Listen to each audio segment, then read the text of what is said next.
Hey again, people. I get asked this question a lot on how to take apart a magazine where it doesn't, this piece is solid, so this doesn't come off.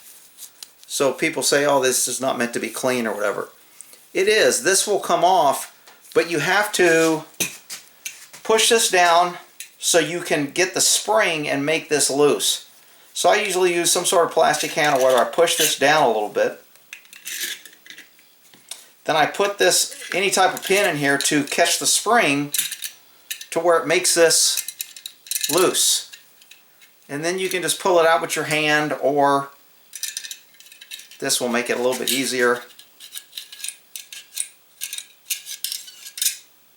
And it pops right out. Shit, was that in camera? I lowered my camera and now every time I'm pointing it's at a different spot. Damn it. I'm so used to coming up and showing this. Alright. So you notice the spring is in there. This is holding the tension off the spring. So all I need to do is slide this back in on top of that spring and then release the tension. So sometimes you can just do it, let me get behind here. Sometimes you can just do it like this and get it in there. I prefer to be able to drop it. So that spring to me is too far up. So I'm going to lower it by pushing it down. Oh.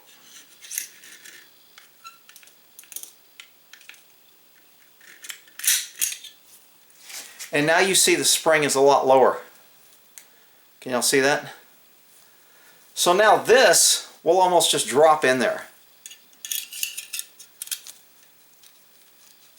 And as long as it drops in straight, you're good to go. If you want to straighten it up a little bit, you can. And then when you let this out, pull this pin out, it snaps that back into place and your magazine is back together. I've already cleaned this one, so I'm not going to show how to clean it, but normally I just take a patch and I rub it all on the inside. I clean my spring, I clean that, and then I put it back together. So that's how you take apart a magazine that has a solid metal plate. So you can't remove the plate. Most magazines remove the plate.